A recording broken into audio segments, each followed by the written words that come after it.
I'm Pat Doris. Welcome to The Story. Tonight we're going to show you something that most people don't ever see. It's the inside of a courtroom with a defendant whom the system does not seem to be able to help. Terri Zinzer is a woman with mental illness who is committing crimes and revolving in and out of the system. It's our big story tonight.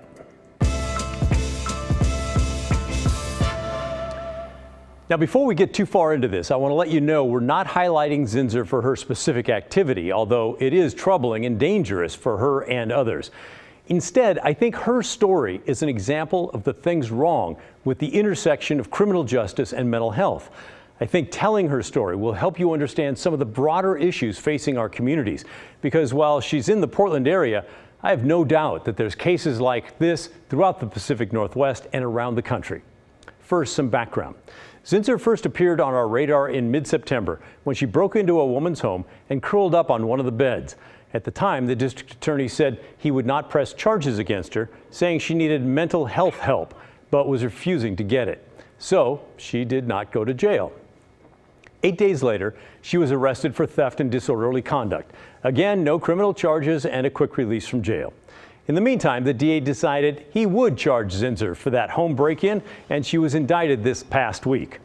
Then, last Friday, she was arrested yet again after breaking into an apartment, this one near Northeast 17th and Tillamook. Now she's being held without bail.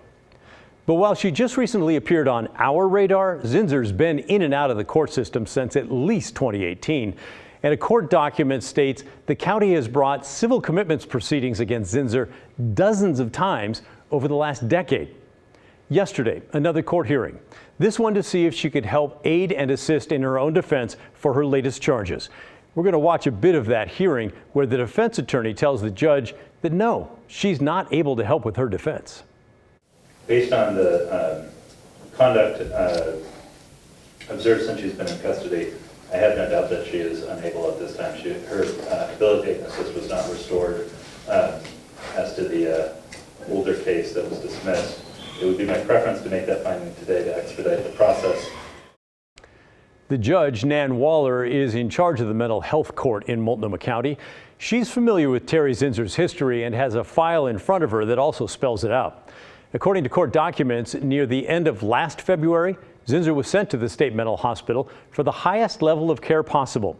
In late April, though, the documents show doctors decided she could be transferred to a lower level of care. So she was sent to the Northwest Regional Reentry Center. That's a place here in Portland that the Federal Bureau of Prisons uses to help prisoners transition back into the community. Multnomah County is right now using part of the facility for people who are aid and assist patients. At the time that she was, the hospital said she no longer met hospital level of care and that she was ready to place in the community. My recollection is that she was released directly to Northwest, and upon admission was described as being very psychotic at that time. So that was in July, and she had not been restored at that point. Restored means restored in her mental health. According to a court document, Zinzer was sent first to Northwest and then immediately sent to Unity. That's the mental health hospital in Portland, and then later escaped from Unity. An arrest warrant was issued for her July 20th, but no one had any idea where she was. Now, let's get back to yesterday's hearing. The judge was discussing something with the assistant district attorney in the courtroom there when it became clear that Ms. Zinzer had gone down to the floor. The voice you're going to hear is the judge. Ms. Zinzer? Do you have any questions for me? Ms. Zinzer? I'm happy to talk to you about that. Can I talk to you? Can you stand up, Ms. Zinzer? Ms. Zinzer, would you mind answering a few questions for me? We haven't seen each other for a while. My name is Nan Waller. I'm the judge who's hearing your case this afternoon. Ms. Zinzer, do you know why you're in court this afternoon? That good Machado, because I'm a baby. I get ready, stupid. Ms. Zinzer, do you understand that you have criminal charges that are pending?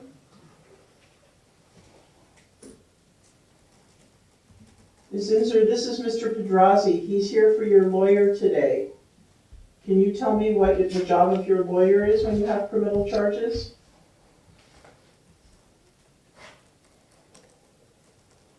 Ms. Zinzer, are you able to hear Judge Waller okay? I know this isn't easy, but she's trying to find out if you are able to aid and assist What right are you now. doing, John? Quit doing that to me.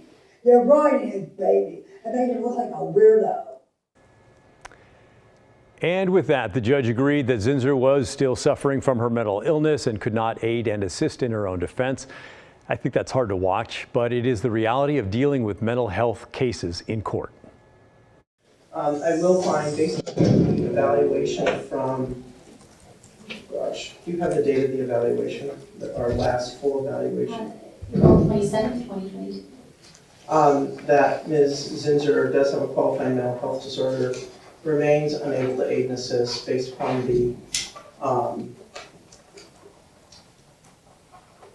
we know that at the time that she was released from the state hospital, I believe it was in July or end of August, that she was unable to aid and assist at that time still. I will find that at this time she is unable to aid and assist as a result of her qualifying mental health disorder. And so tonight, as best I can tell, Zinzer is waiting at the Multnomah County Jail for a bed back at the highest level of care at the state mental hospital. It's unclear how long she'll be there, or also unclear whether she will start her cycle again through the system. The political ads seem endless these days, and yesterday we focused on why campaigns seem so hell-bent on creating negative ads. And at least one study shows, well, it's because the framing of the idea or issue, that is the way that the thing is presented, that determines whether you remember it. The framing determines whether you remember it. Presenting something in a negative frame, sorry, it's more sticky than a positive frame. Our brains seem to be hardwired to remember negative information. Hence, the negative ads, they work. But another comment that we get from viewers a lot about political ads goes a little bit like this. Greg says, these are full of truths, half-truths, twisted truths, and outright lies. But I know TV stations pretty much have to run them as is. You are correct, sir. But just for fun, let's verify this question. Do political ads have to be factually correct to be aired on broadcast television? Our sources are the Federal Trade Commission, the Federal Communications Commission, and University of Minnesota political science professor David Schultz. Turns out rules for political ads are very different than the rules for consumer ads. You know, those are the ones that sell you products. While consumer ads have to be truthful and factual, political ads do not. In fact, the law says the politicians can say almost anything they want in their commercials. Their ads are regulated by the FCC, which applies just two rules. One is that all candidates have the same opportunity to buy commercial time on TV stations, and two, that there's a prohibition on censorship. That means the candidates can say pretty much anything they want, and the FCC generally does not ensure the accuracy of their statements. I think the rationale behind it is what? The idea of saying that candidates get to say what they want, and what? The voters get to sort of, through the marketplace of ideas, decide what's true, what's false. So to summarize and verify, it is false to say political ads have to tell the truth. They are not required to be factual in order to be aired on broadcast television. And that brings us to this question from Sheila. Why does the media allow politicians to lie about facts? Why do you let them lie to us? Well, Sheila, the answer comes from that question that we just handled with the FCC and those rules that we just talked about. Only in rare instances can a TV station deny an ad from any candidate based on its contents. We have to give every candidate the same opportunity to buy ad time, and what they want to use that ad time for, it's up to them. And because they can't be censored, there's not much of anything we can do about it. And we also wanted to take some time to highlight another viewer comment after our story yesterday, which kind of ties into Sheila's story as well. This comes from Tim. Tim says, Pat, you missed a huge voter education opportunity with the story about negative political ads. You should have focused on the fact that political ads should not be how people determine their vote. You should have used the time to educate voters on how to do their research on the views of the candidates and the facts around the issue. Tim, you're right. To be an informed voter, you do need to sift through the BS that so many political ads contain and craft your own opinion based on who you think will be the best candidate for you, instead of letting crafty marketing people decide it for you. Is there a best answer to showing people how to research the views of each candidate? Not really. The best we could recommend would be to check out the campaign websites of each candidate, Google their names along with an issue you care about, and see what they say about it. The next thing you can do, by the way, is to watch and support local news outlets. If you Google a candidate's name along with an issue you want to know more about, check and see if any of your local stations have talked directly to the candidates so you can hear from that candidate yourself. For example, our Blair Best is talking with each candidate for Oregon governor on how they would handle the homeless crisis if elected. Her interview with Tina Kotek is next week, but videos with the other two candidates, well, they're on our website right now, along with the KGW YouTube channel. So yes, Tim, I do agree. Do your own research to find the candidate that best supports your values, because if I've showed you, political ads do not have to tell you the truth, and they're all aimed at capturing one of our greatest liberties in this country, your vote. Speaking of your vote, 3 candidates for governor in Oregon are spending millions of dollars to sway you in their favor. And with 34 days until the election, we have the results of a new poll to share with you. This one comes from Emerson College Polling. That's a nonpartisan organization that's been doing these kinds of polls for a decade. And before we jump into the numbers, I want to give you some details on this particular poll. They surveyed 796 very likely voters. No idea why they didn't get to 800. But they did it last Friday and Saturday through text links to the surveys, emails that then link to the surveys, and by phone. And the margin of error for the poll, by the way, 3.4%. Ready? Okay, let's dig in. The numbers show that Christine Drazen has a very slight lead over Tina Kotek, 36% to 34%. Betsy Johnson lagging at 19%. One of the cool things about this is we can break it down by gender as well. So when we go to men, we see that 47% of those polled said they were going to vote for Christine Drazen, 27% for Tina Kotek, and Betsy Johnson gets 16%. Now, when we switch over to women, here's what we see. Christine Drazen loses a bunch of support. Only 26% of the women will vote for her. 39% say they're going for Kotek. 23% say they're going for Betsy Johnson. And we can also slice this with independents. So let's see what the independents are saying. Look at that. 34% of independents going for Christine Drazen, 18% for Tina Kotek, and 29% for Betsy Johnson. Betsy Johnson is the independent, unaffiliated candidate in the race, so having 34% of those voters go for Christine Drazen, bad news for Betsy Johnson. All right, if we go back to the overall here, we can see, again, Christine Drazen ahead of Tina Kotek. And you know, these numbers are really similar to what we saw in a poll by DHM Research for the Oregonian last week. Drazen up just very slightly. Kotek within that margin of error, and Johnson trailing by 10 plus percentage points. And don't just take it from me. Check out what the Senior Vice President of DHM Research, John Horvick, tweeted out this week about the Emerson College poll. A lot of consistency in the recent Oregon governor polling. Drazen with the narrowest of leads over Kotek, and Johnson not able to budge from about 20%. Speaking of Betsy Johnson, Nike co-founder Phil Knight just made a massive donation to her campaign as the money pours into the race for Oregon governor from within and outside of the Beaver State. We're taking a look at campaign finances. Who's given the most to each campaign? When the story returns.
Let's check back in on campaign finances tonight, specifically Betsy Johnson's. Because she's running as an unaffiliated candidate, she does not have the backing or funding from the national political groups. But she does have a financial ace in the hole in the form of a very recognizable swoosh of sorts, Nike co-founder Phil Knight.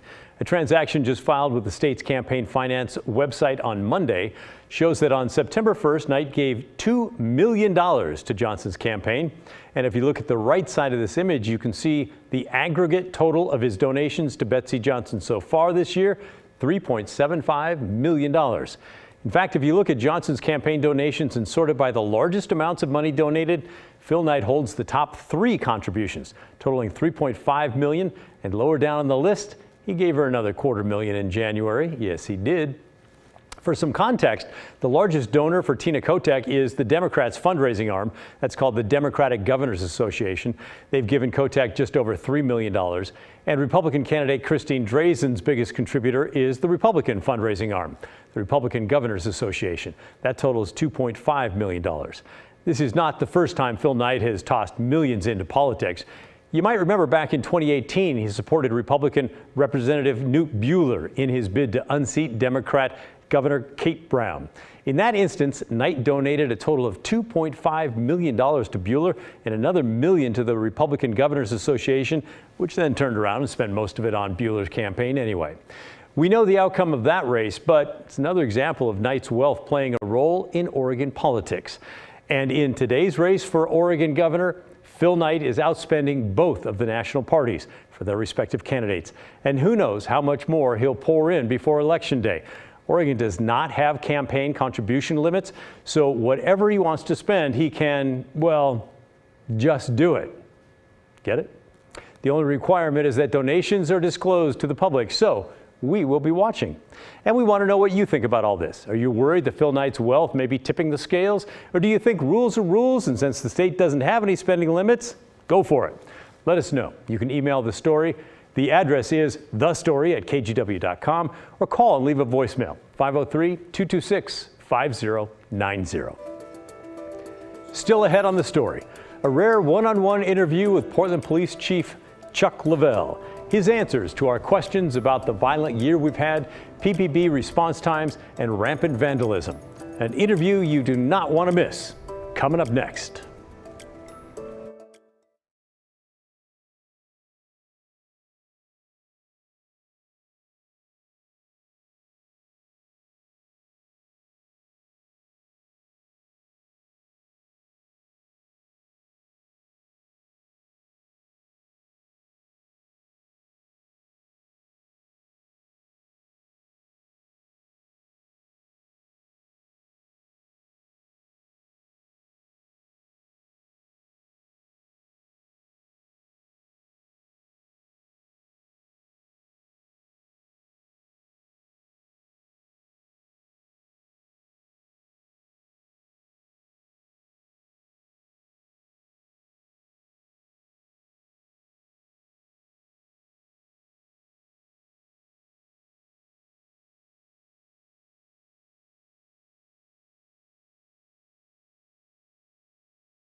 Today, we got the chance for a rare one-on-one interview with Portland Police Bureau Chief Chuck Lavelle.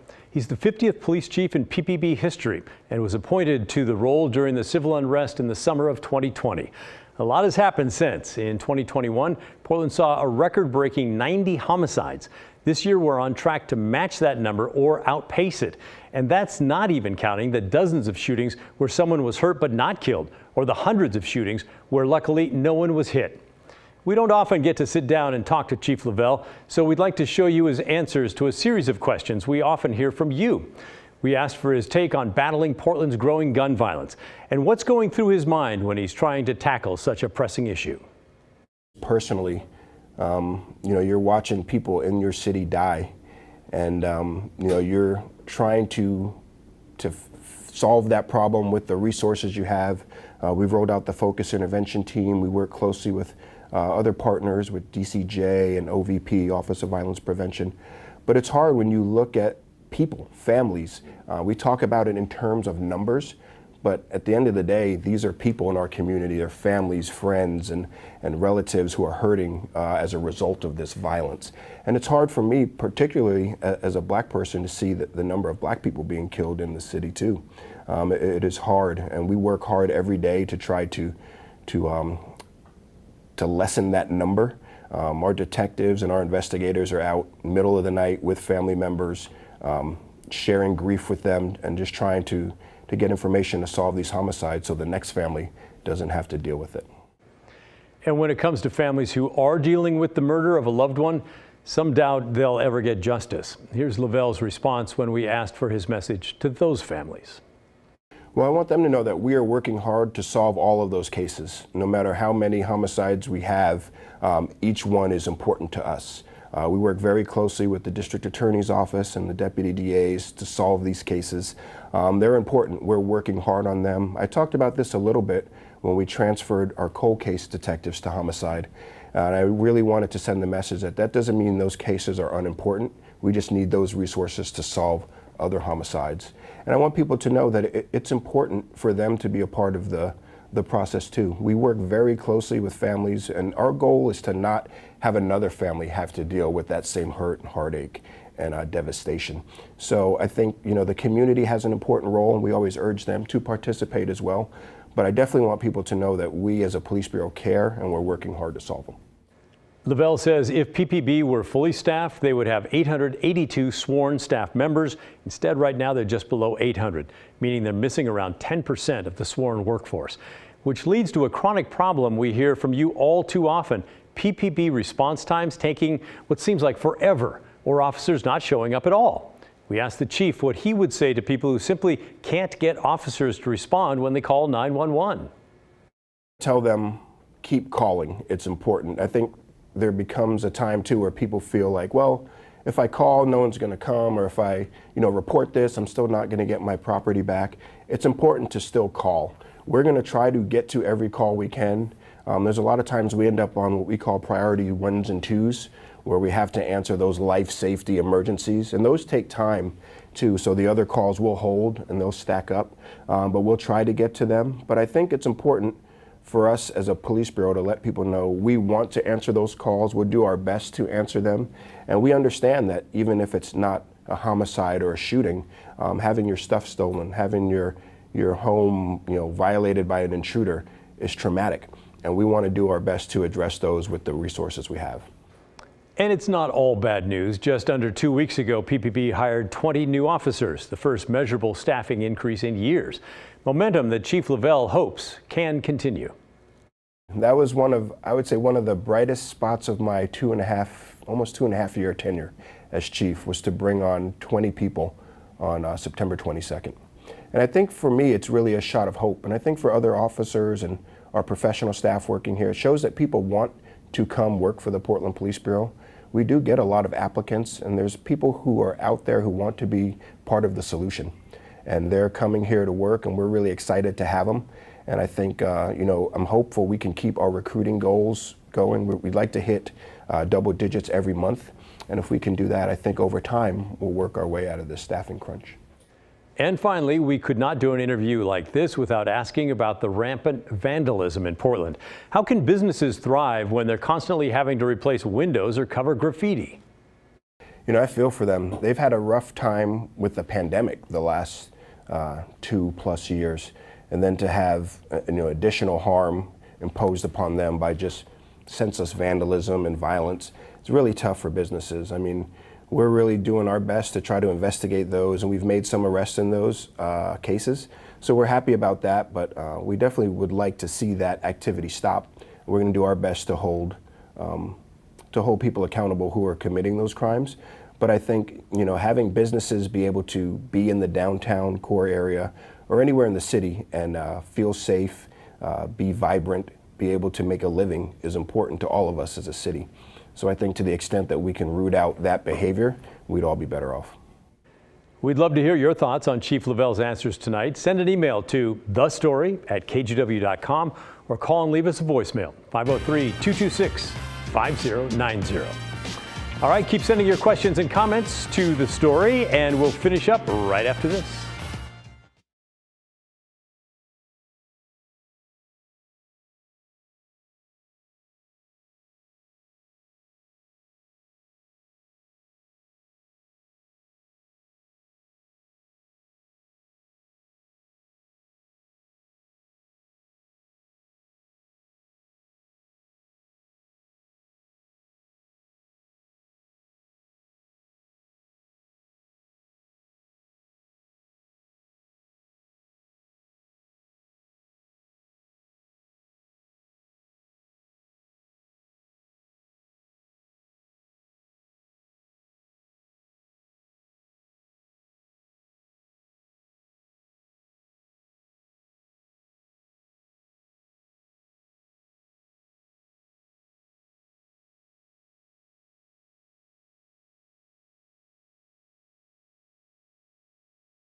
That's the end of our show for tonight. Thanks for watching. And remember, The Story, our story, well, that never ends. I'll see you tomorrow. This is